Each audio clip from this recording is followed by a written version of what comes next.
السلام علیکم ورحمۃ اللہ وبرکاتہ۔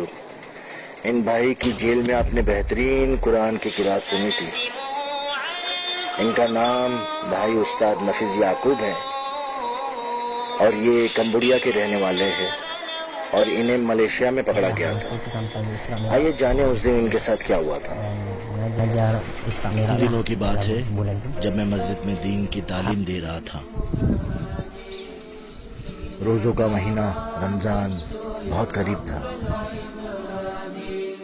ان دنوں میں کچھ مسجدوں کی امامت کر رہا تھا۔ ایک رات جب میں نے دین کی تعلیم مکمل کی تو مجھے بہت شدید بھوک لگی۔ کیا کہ باہر جا کر کچھ کھا لیا جائے۔ اس رات جب میں راستے پر چل رہا تھا تب اچانک مجھے ایک کار دکھائی دی۔ اس کار پر 2 لائٹیں جگمگ کر رہی تھی۔ وہ پولیس کی گاڑی تھی اور پولیس والوں نے مجھ سے سوالات کرنے شروع کر دیے۔ بالآخر انہوں نے مجھ سے پوچھ لیا کہ میرا آئی ڈی کارڈ کدھر ہے اور میں نے جواب دیا کہ میرے پاس آئی ڈی کارڈ نہیں ہے، کہ تمہیں ہمارے ساتھ چلنا ہوگا۔ میں ان کے ساتھ چل پڑا اللہ سبحانہ و تعالیٰ پر توکل کر کے، اور مجھے جیل کے پیچھے ڈال دیا گیا۔ اس دن میں سونے کی کوشش کر رہا تھا مگر وہاں پنکھا نہیں تھا تو مجھے مجبوراً میری شرٹ اتارنی پڑی کیونکہ جیل میں بہت گرمی ہو رہی تھی۔ اپنی قمیض کو میں نے موڑ کر اپنا تکیہ بنا لیا اور میں اس وقت تک سوتا رہا جب دوپہر کے کھانے کا وقت ہو گیا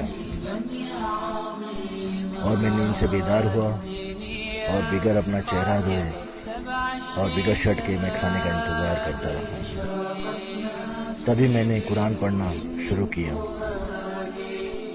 ابتدا میں دھیمی آواز میں قرآن پڑھنے لگا۔ تبھی میں نے دیکھا کہ میرے ارد گرد میرے جیل کے ساتھی جمع ہو گئے جو قرآن سننا چاہتے تھے، تو میں نے قرآن کی قرأت تھوڑی بلند آواز میں پڑھنا شروع کر دیا۔ میرے قرآن کی قرأت کے دوران کھانا اندر لایا گیا۔ کچھ قیدی میرے سیل کے سامنے آ کے کھڑے ہو گئے اور وہ بھی قرآن سننے لگے۔ ان قیدیوں کے بیچ ایک جیل کا اسٹاف بھی موجود تھا جو میری ویڈیو اتار رہا تھا۔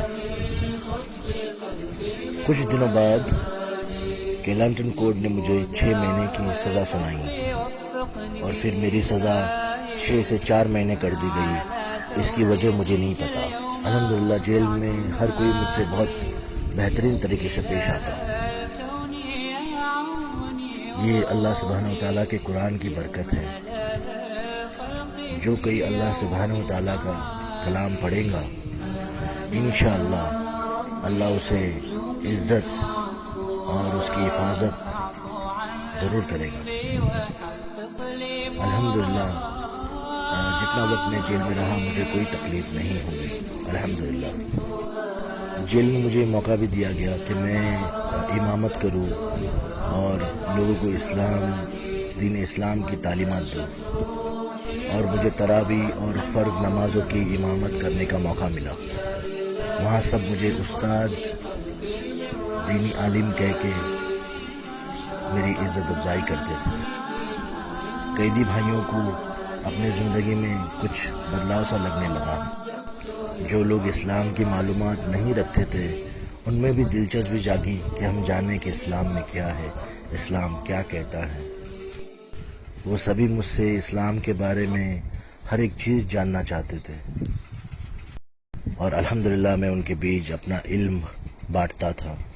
اب ماشاءاللہ اس ویڈیو نے بھائی کو اتنی شہرت دلائی کہ ملیشیا کی حکومت نے انہیں اپنے یہاں امام اور عالم کے طور پر رکھ لیا ہے، اور ان کی ایک CD بھی ریلیز ہوئی ہے جس میں انہوں نے قرآن کی قرأت کی ہے اور وہ دنیا بھر میں بہت بک رہی ہے، اور فی الحال بھائی کمبوڈیا میں اپنے والدین کے ساتھ ہے۔